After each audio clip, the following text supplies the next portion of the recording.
دو بڑی شرائط ہے ذبح کی، ایک خون بہانا اور دوسرا بسم اللہ پڑھنا، تو وہ جانور حلال ہے۔ رب اشرح لی صدری ویسر لی امری واحلل عقدۃ من لسانی یفقہوا قولی۔ آج ہم پڑھیں گے قربانی کا طریقہ کہ قربانی کیسے کی جاتی ہے۔ سب سے اہم بات یہ کہ نبی صلی اللہ علیہ وسلم کے طریقے پر قربانی ہونی چاہیے۔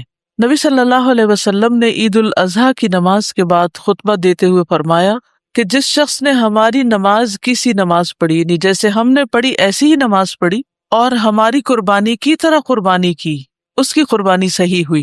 آپ نے فرمایا اور جس نے نماز سے پہلے قربانی کی تو وہ نماز سے پہلے ہے، یعنی صرف گوشت کے لیے ہے اور اس کی قربانی نہیں ہوگی۔ دوسری چیز یہ کہ خود اپنے ہاتھوں سے ذبح کرنا، یعنی اس کام میں ذاتی دلچسپی لینا ضروری ہے۔ نبی صلی اللہ علیہ وسلم سینگ والے 2 چتکبرے مینڈھوں کی قربانی کیا کرتے تھے۔ چتکبرے کا مطلب یہ کہ 2 رنگوں کے، اور آپ صلی اللہ علیہ وسلم اپنا پاؤں ان کی گردنوں کے اوپر رکھتے تھے، یعنی پاؤں کے ساتھ سہارا دیتے تھے، یہ نہیں کہ گردن پہ پاؤں رکھ کے چڑھ جاتے تھے، اور انہیں اپنے ہاتھ سے ذبح کرتے تھے، یعنی خود ذبح کیا کرتے تھے۔ لیکن اس کا یہ مطلب نہیں کہ انسان کسی دوسرے سے مدد نہیں لے سکتا، ذبح کرتے وقت دوسروں سے مدد بھی لی جا سکتی ہے، خصوصاً اگر گائے کی قربانی ہو تو۔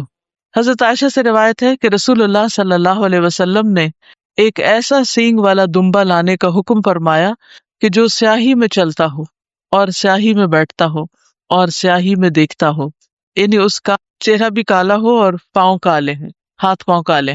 جب ایسا دمبا آپ کی خدمت میں لایا گیا تو آپ صلی اللہ علیہ وسلم تاکہ اس کی قربانی کریں، تو آپ نے حضرت عائشہ سے فرمایا کہ عائشہ چھری لاؤ، تو پھر حضرت عائشہ چھری لائیں تو آپ نے اس کو ذبح کیا۔ تو اس میں یہ ہوتا ہے کہ ذبح کرنے میں صرف جانور کو کاٹنا ہی مقصود نہیں ہوتا، اس میں بہت سے کام ہوتے ہیں۔ جیسے نبی صلی اللہ علیہ وسلم 2 مینڈے کیا کرتے تھے، تو آپ اگر 2 کر رہے ہیں تو ایک دے دیں اور ایک گھر میں کر لیں، لیکن اس کو سیلیبریٹ کرنا ایک طرح سے اور اس پورے عمل میں شریک ہونا جو ہے، اس سے وہ روح آتی ہے انسان کے اندر۔ تو مومن کا ہر کام بامقصد ہوتا ہے، صرف شغل نہیں ہوتا، صرف سیلیبریشن نہیں ہوتی، ہر چیز بامقصد۔ پھر اگر عورت اپنے ہاتھ سے قربانی کر رہی ہے تو بھی ٹھیک ہے، اگر اتنی ہمت ہے، اتنی طاقت ہے، اور پھر اپنی بیٹیوں کو بھی شریک کرنا۔ ابو موسیٰ اشعری رضی اللہ عنہ نے اپنی بیٹیوں سے کہا کہ اپنی قربانی وہ اپنے ہاتھ سے ہی ذبح کریں، اپنا اپنا کام خود کریں۔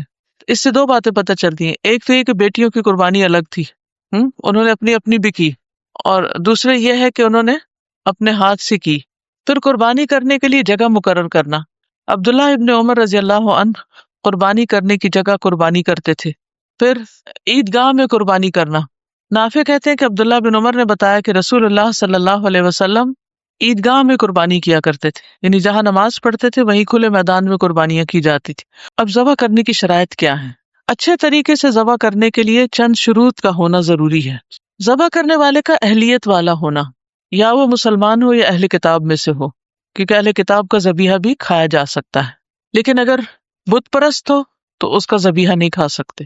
یعنی اگر آپ کسائی بلا رہے ہیں تو وہ مسلم ہونا چاہیے، نمازی ہونا چاہیے، یا پھر اہل کتاب میں سے ہونا چاہیے۔ نماز مسلمان ہونے کے لیے شرط ہے نا، تو آپ ضرور کسائی سے پوچھیں نماز پڑھتا کہ نہیں۔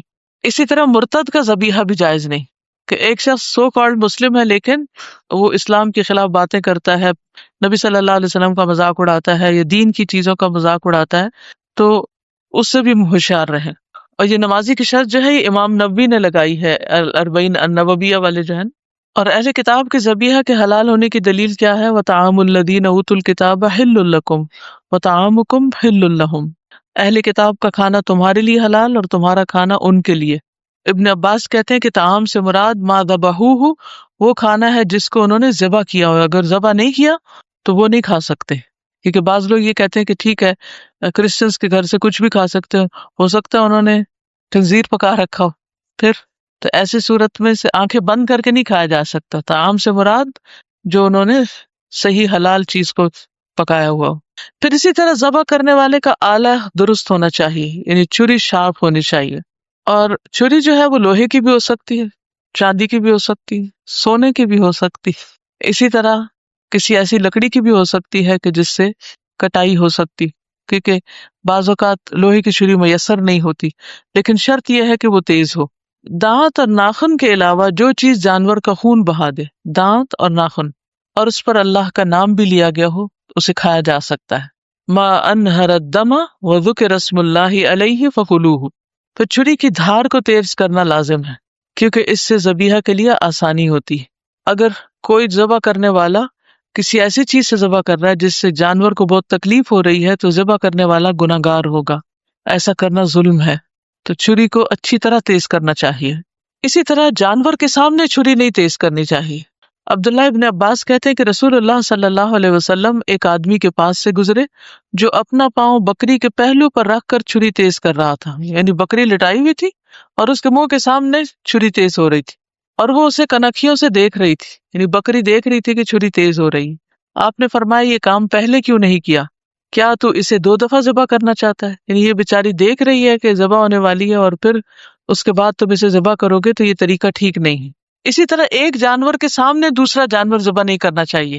ابن قدامہ کہتے ہیں کہ ایسا کرنا مکروہ ہے کہ ایک بکری ذبح ہو رہی ہو اور دوسری اس کو دیکھ رہی ہو. ذبح کرتے ہوئے رحم کرنا چاہیے. یعنی اس وقت اپنے آپ کو بھی کام ڈاؤن رکھنا چاہیے اور پیار سے کرنا چاہیے. نبی صلی اللہ علیہ وسلم نے فرمایا جس نے رحم کیا اگرچہ چڑیا کو ذبح کرنے کا معاملہ ہو اللہ تعالیٰ روز قیامت اس پر رحم فرمائے گا. ارحموا من فی الارض یرحمکم من فی السماء. زمین والوں پہ تم رحم کرو آسمان والا تم پر رحم کرے گا. تو ہر ایک کے ساتھ رحمت کا معاملہ. تو احسن طریقے سے جانور کو راحت پہنچاتے ہوئے عمدہ طریقے سے ذبح کرنا چاہیے. صحیح مسلم کی روایت ہے ان اللہ کتب الاحسان علی کل شیء. بے شک اللہ نے ہر چیز پر احسان کو واجب کیا ہے. فاذا قتلتم فاحسنوا القتلۃ. پھر جب تم قتل کرو تو اچھی طرح قتل کرو یعنی اچھے طریقے سے کرو. وَإِذَا ذَبَحْتُمْ فَأَحْسِنُوا الذَّبْحَ. اور اگر تم ذبح کرو تو احسان کے ساتھ ذبح کرو عمدہ طریقے سے ذبح کرو. وَلْيُحِدَّ أَحَدُكُمْ شَفْرَتَهُ. چاہیے کہ تم میں سے ایک اپنی چھری تیز کر لے. فَلْيُرِحْ ذَبِيحَتَهُ. اور اپنے ذبیحے کو راحت پہنچائے آرام دے. تو کیسے آرام پہنچایا جا سکتا ہے؟ ابھی انشاءاللہ ایک شارٹ کلپ بھی آپ کو دکھائیں گے کہ کیسے جانوروں کو ذبح کیا جا رہا ہے اور کس طرح ان کو آرام پہنچایا جا رہا ہے. جی شاباش. آرام پہنچانے میں سب سے پہلی بات یہ ہے کہ چھری تیز ہونی چاہیے. دوسرا یہ کہ طریقہ پہلے سے ہی آنا چاہیے.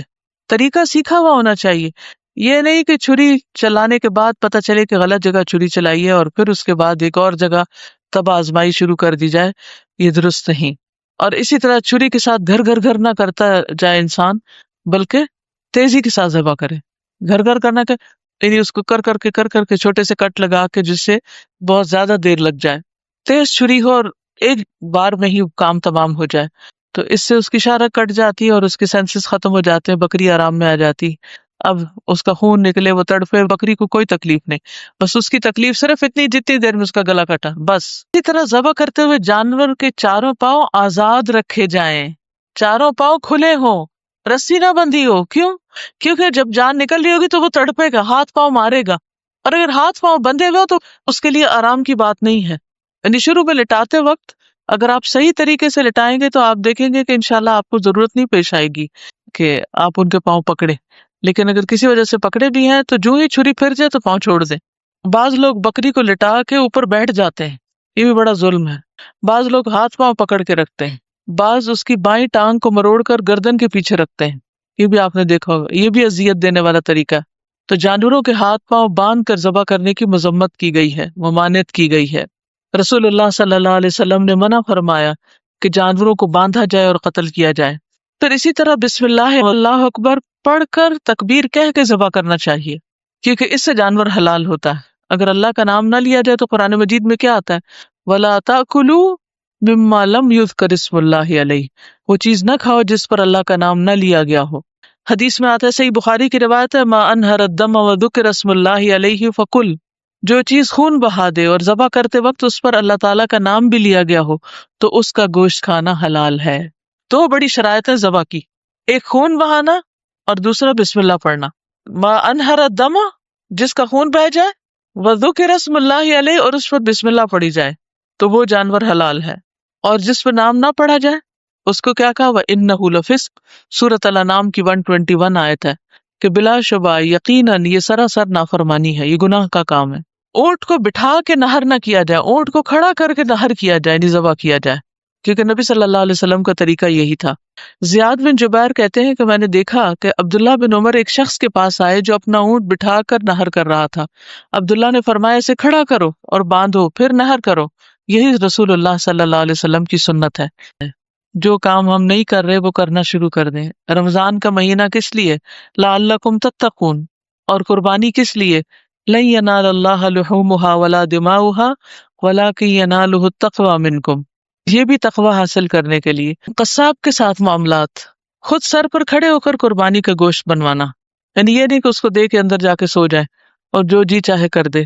علی رضی اللہ عنہ روایت کرتے ہیں کہ نبی صلی اللہ علیہ وسلم نے ان کو حکم دیا کہ قربانی کے جانور کے پاس کھڑے ہوں۔ کن کو حکم دیا؟ حضرت علی کو، آپ کے داماد بھی تھے نا۔ اور ان جانوروں میں سے تمام چیزیں یعنی ان کے گوشت، ان کی کھالیں اور جھولیں تقسیم کر دی جائیں، فقراء وغیرہ کو دے دی جائیں، قصاب کو نہیں دے سکتے۔ قصاب کو قربانی میں سے کوئی چیز بطور اجرت نہیں دی جا سکتی، ہاں بطور تحفہ کچھ گوشت اس کو بھی دے دیا جائے، اس نے کاٹا ہے سب کچھ کیا، لیکن قیمت پہلے چکا لی جائے اور اس کے اوپر کوئی گفٹ کے طور پر آپ دینا چاہیں تو وہ دے سکتے ہیں۔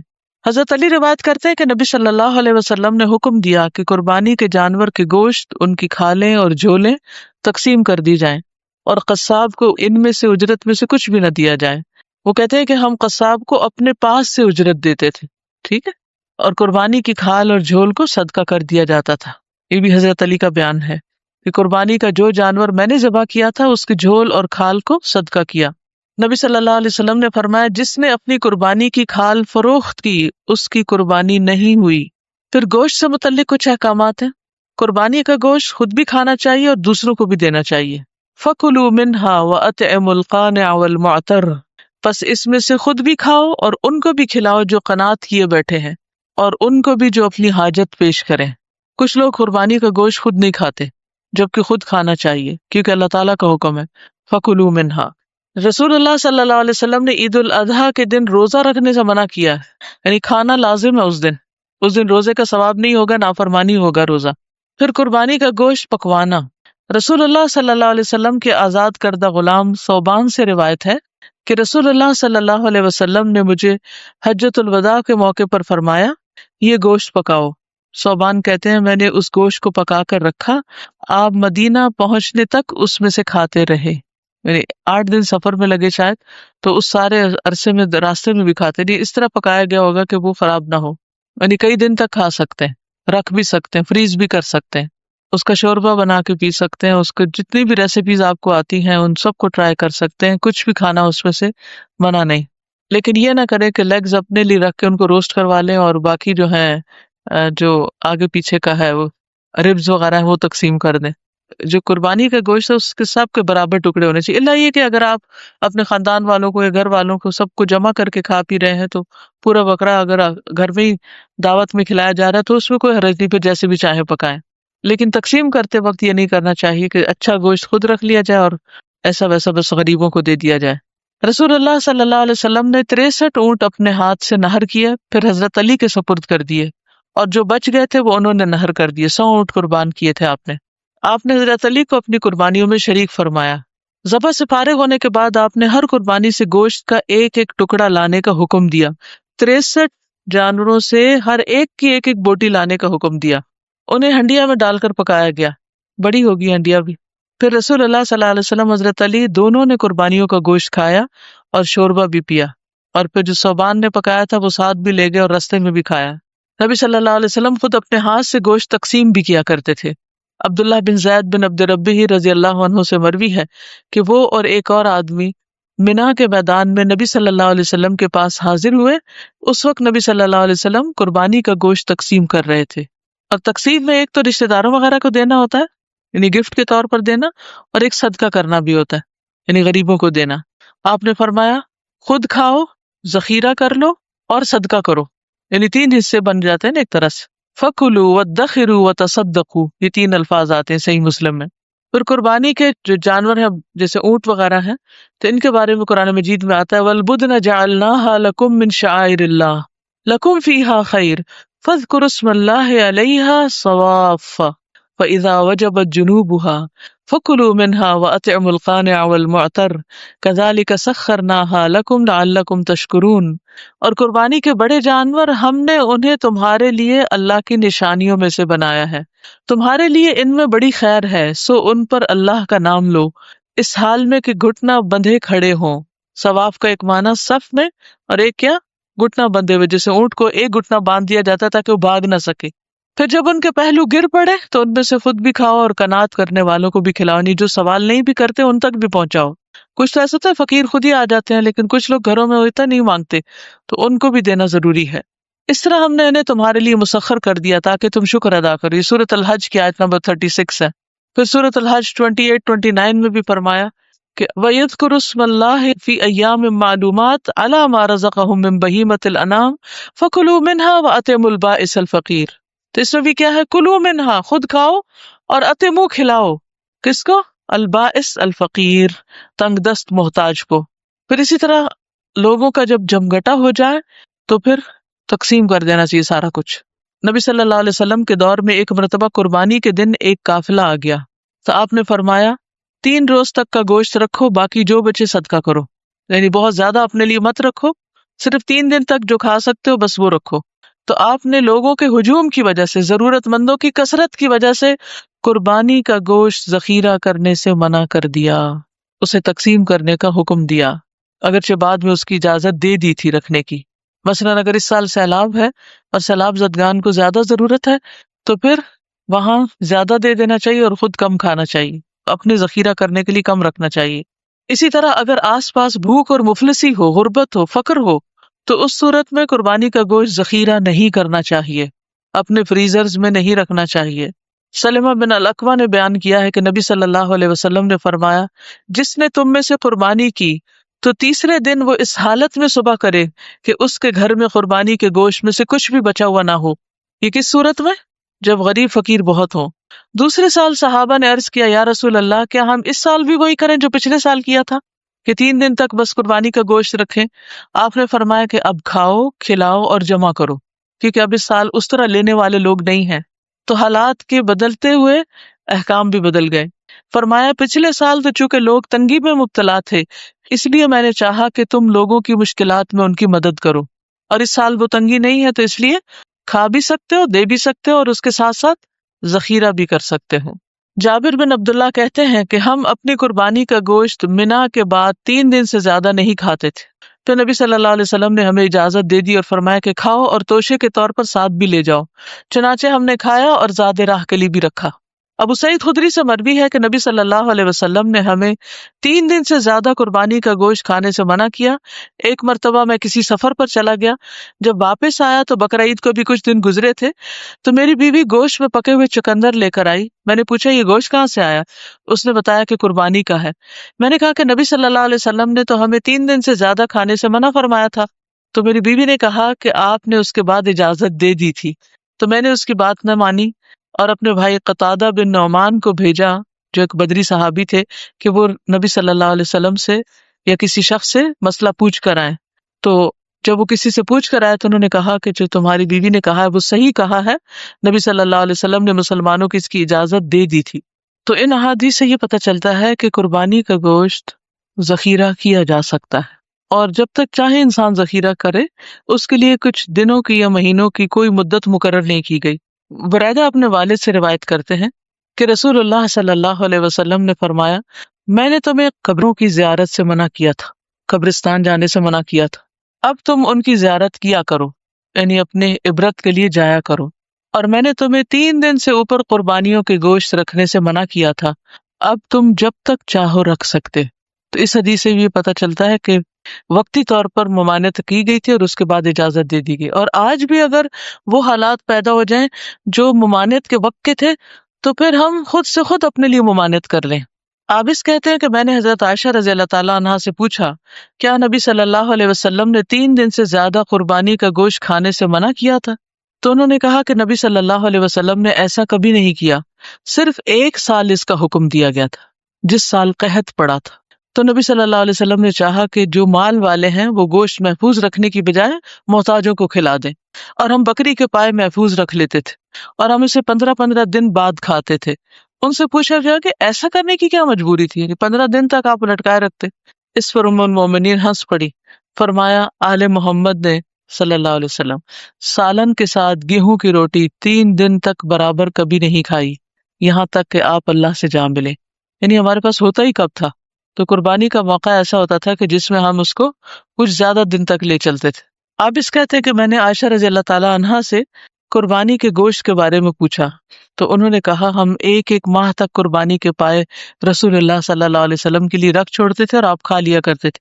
اس وقت گوشت پریزرو کرنے کے طریقے اور تھے، بعض لوگ دھوپ میں سکھاتے، بعض نمک لگا کے اس کو پریزرو کرتے تھے، شاید سرکہ لگا کے بھی، اللہ عالم. لیکن یہ ہے کہ دیر تک کھانے کی دلیل ملتی ہے.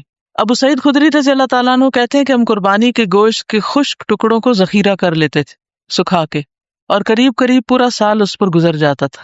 حضرت عائشہ کہتی ہیں کہ مدینہ میں ہم قربانی کے گوشت میں نمک لگا کر رکھ لیتے تھے، پھر اسے رسول اللہ صلی اللہ علیہ وسلم کی خدمت میں بھی پیش کرتے تھے.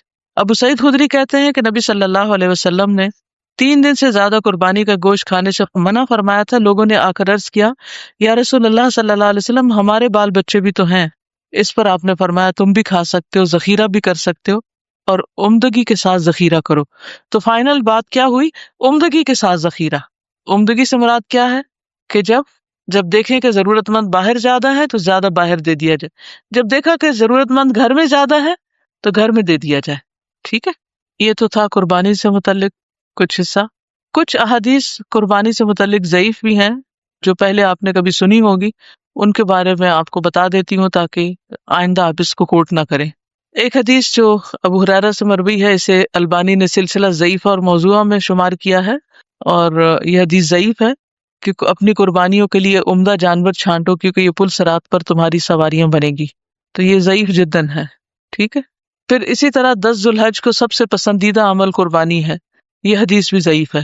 پھر ہر بال کے بدلے ایک نیکی ہے، تو یہ بھی حدیث موضوع ہے.